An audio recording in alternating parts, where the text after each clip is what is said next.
Hello and welcome to India First, your fortnightly window to the world of strategic affairs, defense and foreign policy. I am Nitin Gokhale.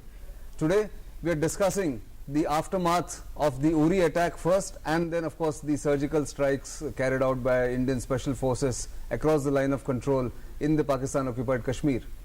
What are India's options and what should India expect? Should it expect a blowback from Pakistan? Would this escalate into something more serious? Or would Pakistan keep quiet and then move on as things would get normalized? To discuss all that, we have a distinguished panel with us, Lieutenant General Vinod Bhatia, recently retired former DGMO, the Director General Military Operations, and of course a special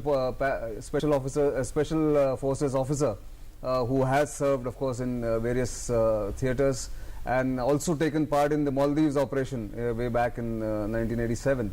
And of course, Mr. Vivek, Katju, a former diplomat who has dealt with Pakistan extensively, both in the ministry and then of course also as the ambassador in Afghanistan.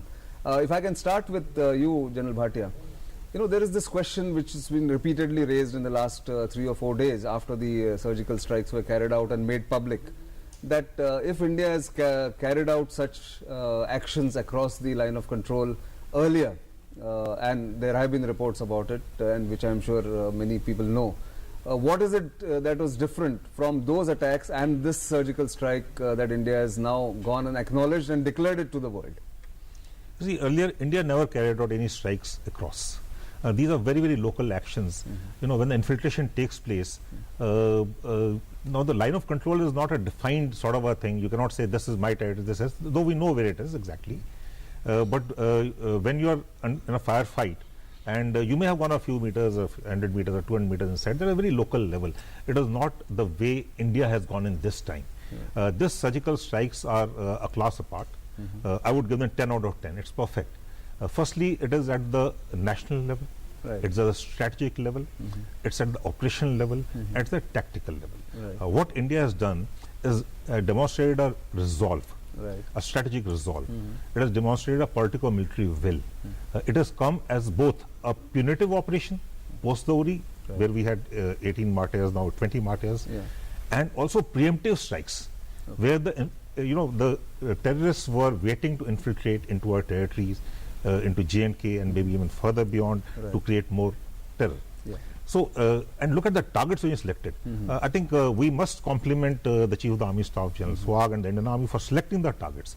What apt targets? Starting from Bimba in the south of Pir Panjal, going to Tatapani, Hot Spring as we call it, south of Pir Panjal, then north of Pir Panjal, Lipa Valley, Khel. So 4 targets selected over a period, over about 300 kilometers. The arc. The arc. So that gives an indication of our capabilities to strike where and when we want. Right. And the depth of the targets is just about, at the launch pads. Right. So it does not lead to escalation. Okay. So this is beautifully orchestrated. Hats off to the people who orchestrated this right from the top, and the people who actually executed it. Right. It's a very difficult operation. 28, 29 night was a day minus, just 1 day prior to the no moon phase. Right. To insert, to execute, and to extricate.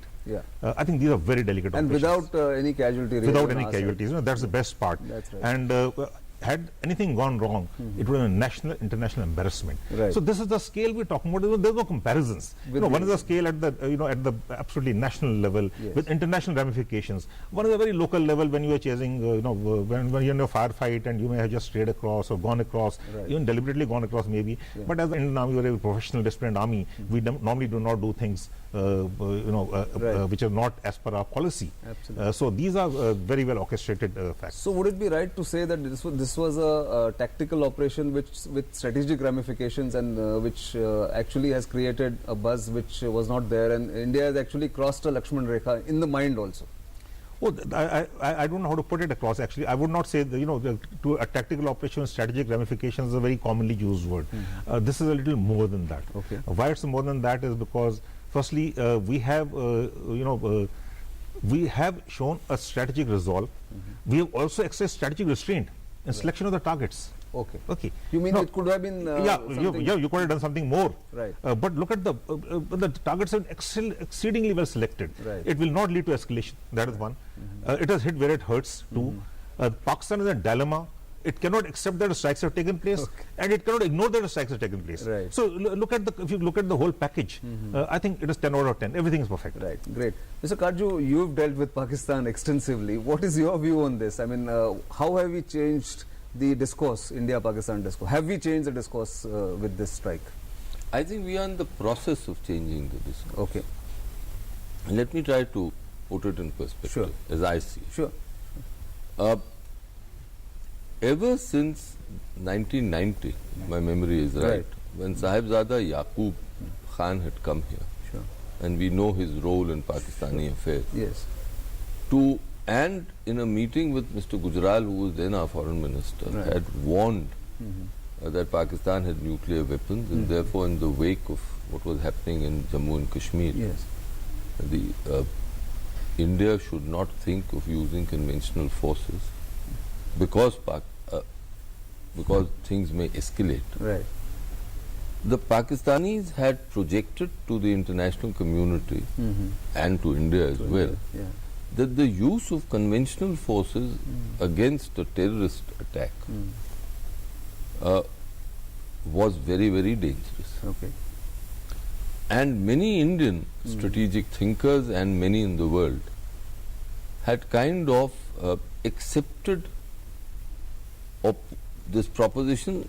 Certainly they had pondered over it very deeply. Right. So the result was that while the world used to praise our self-restraint, we ourselves started thinking that Pakistani terror was not a strategic challenge to India, but it was relegated to what I call a question of political management. Okay. And if you see literature thereafter, that is the direction in which it has gone. True. Now, we were in a quandary because on the one hand, we did not develop the wherewithal to have offensive limited war capabilities. And I don't mean terrorism by that. I don't mean low-level military operations. No. But limited war capabilities can be a whole range of things. Of course. Diplomatic, economic, social, political, all kinds of things. And the use of force where it is needed. We didn't do that, and we did not use our military, our own conventional capability. Sure. So the result was paralysis. Absolutely. And we constantly kept taking the blows. Yes, and had a doctrine to back it that it was not a strategic challenge. India could absorb all this. That's right. Now this has challenged that Pakistani assumption. Right. So it has come as a shock to them. It has also demonstrated to the world that India's strategic patience is not unlimited. That's true.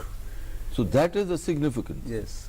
Now, this for me means that while we have cracked this doctrine which the Pakistanis had imposed on us and on the international community. We not totally shattered it. Let's not be thinking that we've shattered it altogether. Because it hasn't been probed to its ultimate limit, and it hopefully will never be probed to the ultimate limit. Hopefully not, yes.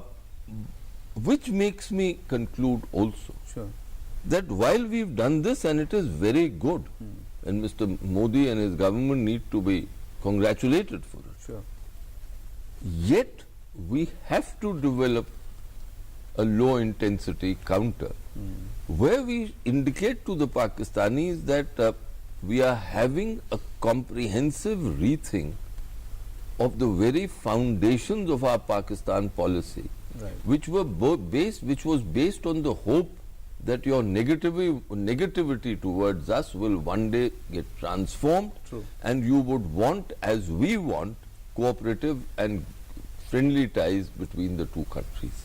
True. So that is That the is precise point as I see it Yes. at the moment. Right. And it is in that context that you can place various steps. Sure.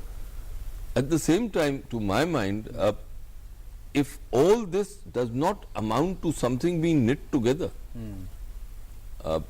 So it will be need a bit of different a steps. waste. It will be a different waste. It needs to be woven into a conceptual framework, a It new cannot be a conceptual. one-off, or it cannot be Yeah, isolated. these steps can't be isolated. The raising of the Indus waters, Right. the raising of the MFN, That's the right. diplomatic offensive on SARC, Exactly. right? The use of a strategic strike, Sure.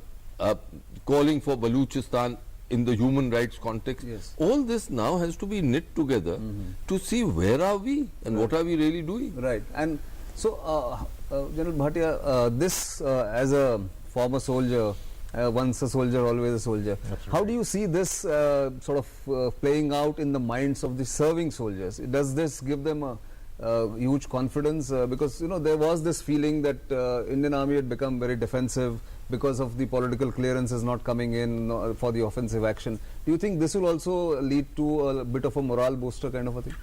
Oh, definitely. You know, Indian Army is, you know, by far one of the most battle-hardened combat-rich armies in the world. Sure. We've been battling insurgencies and terrorist operations. Sure.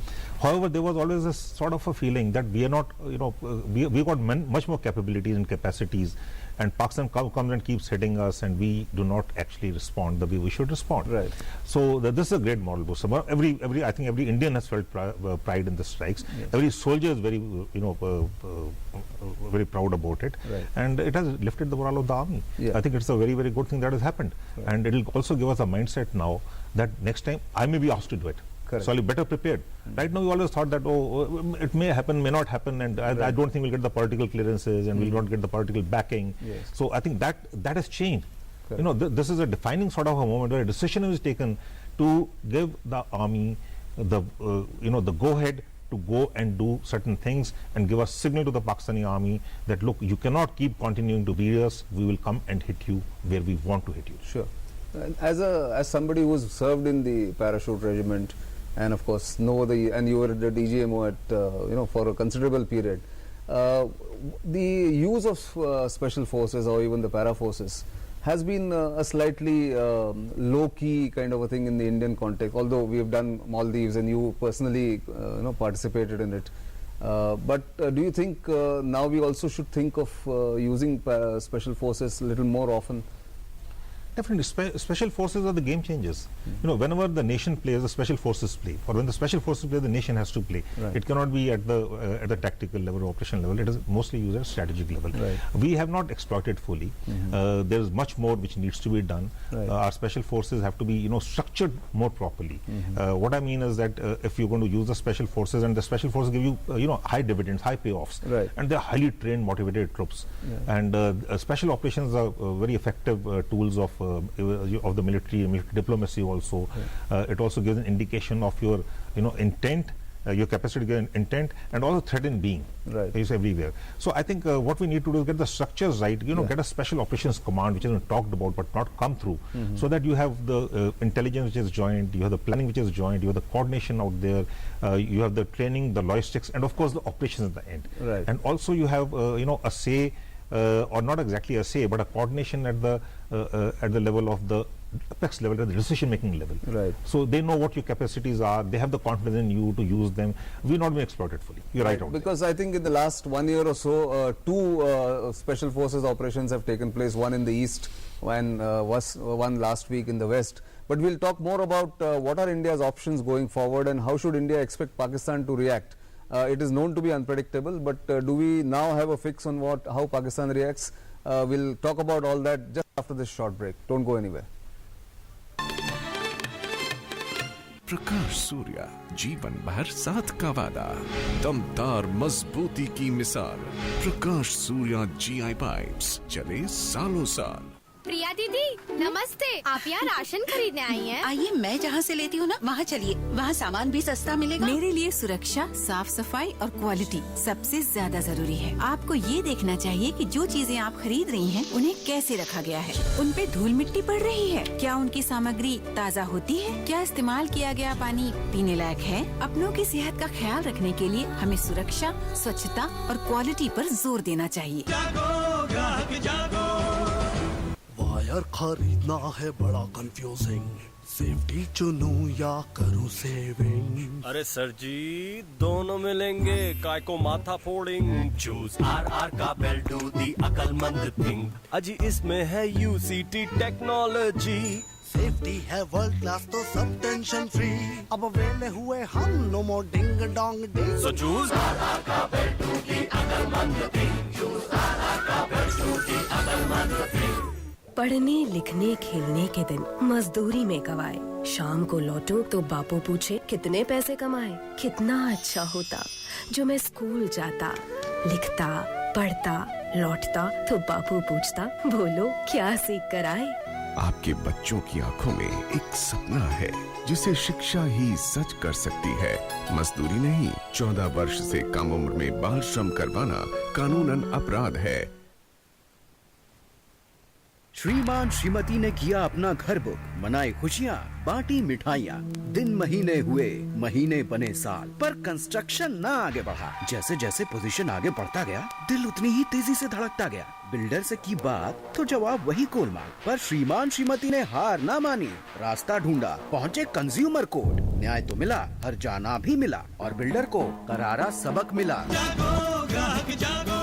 उपभोक्ता मामले विभाग, भारत सरकार एवं एसोचैम द्वारा जनहित में जारी। रोशनी का सिर्फ एक ही नाम, सूर्य। सूर्य एलईडी, खर्चा कम, चले ज्यादा, घर घर रोशनी का वादा। सूर्य।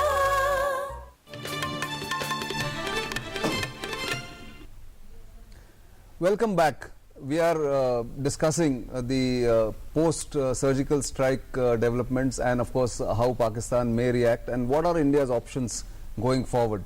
Mr. Katju, you said that we have just about to sort of beginning to change the discourse. So to change the discourse, and you spoke very briefly about how they should be woven together. What do you think Pakistan would do as a first step they should be looking at as an option, and how prepared should we be?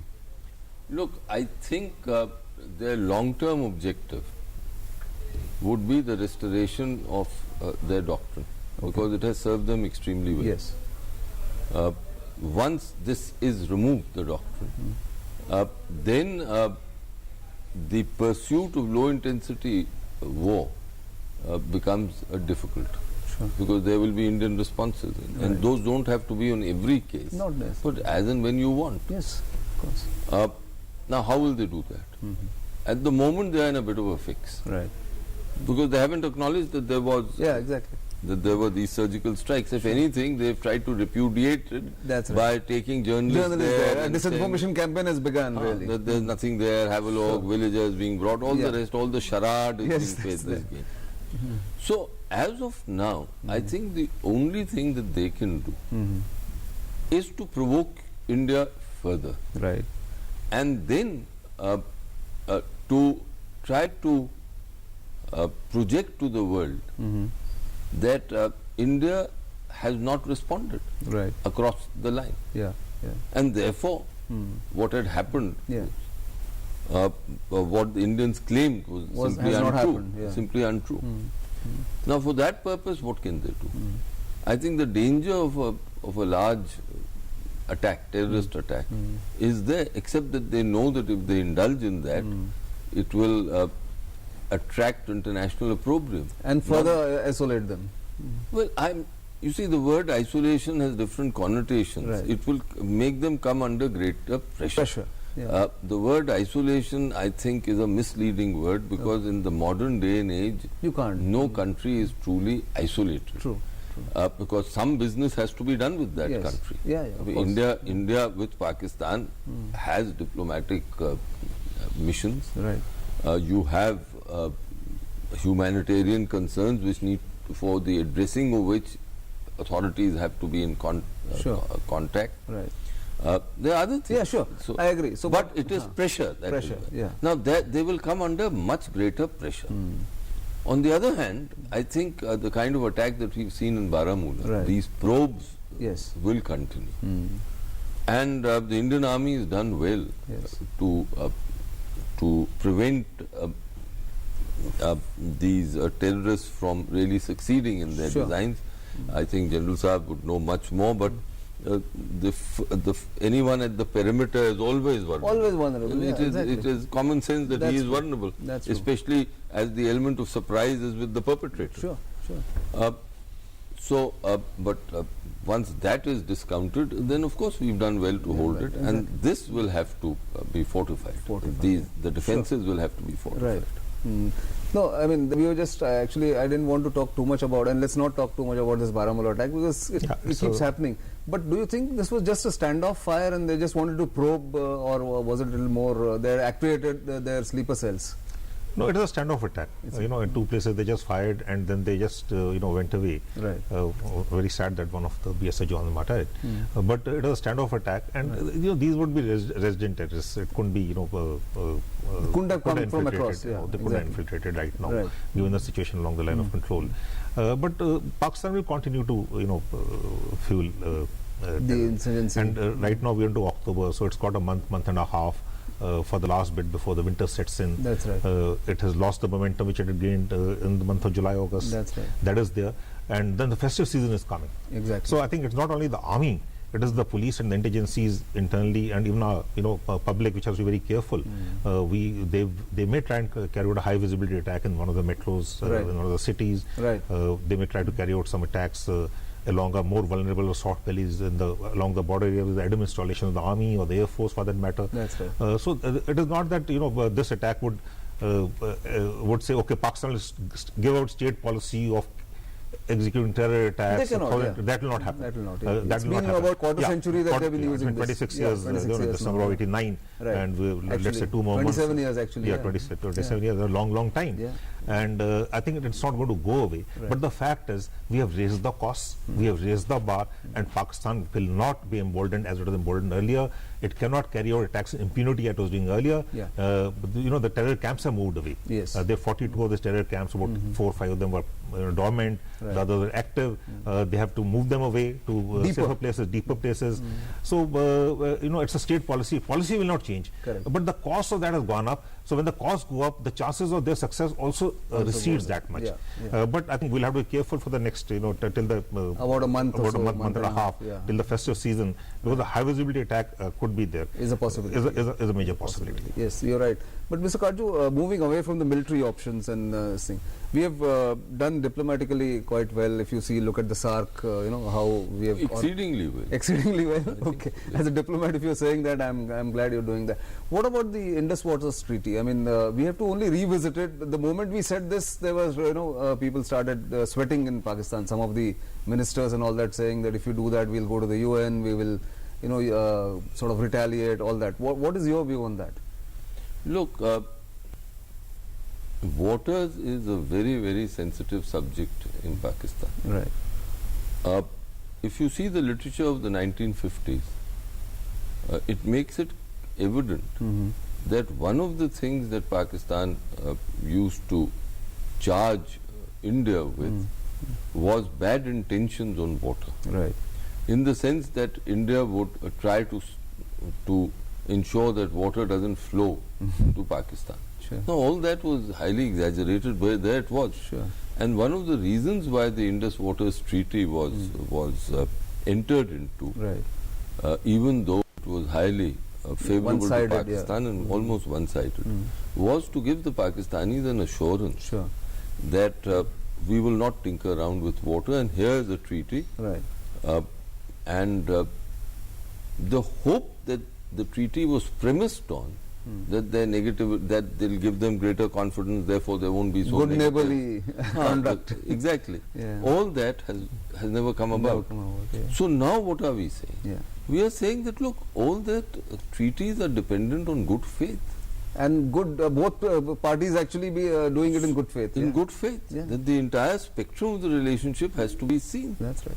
Now, that is making them extremely worried. Because there is one other fact.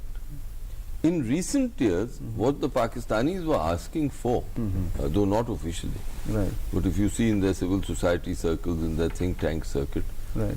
was not only the Indus Waters Treaty, but Indus Waters Treaty Plus. They wanted some kind of a role in the watershed management in India, the waters management in India, on the ground that, look, all this comes to us, so if you muck around with it, it won't come to us. Sure.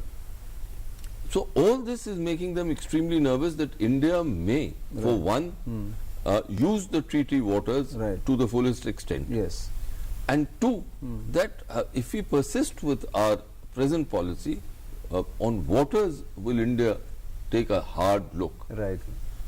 That is making them a little nervous. I think this is a note on which we could perhaps have to end, because we have run completely out of time. But as both of you will perhaps agree that it's advantage India at the moment, but it needs to be pressed home as we go along. So India needs to be careful. It needs to be on guard, and also keep doing the necessary things, the diplomatic, political, military, to keep Pakistan under pressure, so that they don't use the proxy war as a state policy, as they have been using for the last 27 years at least. On that note, thank you very much to both my panelists, and goodbye. We'll see you again in a fortnight's time.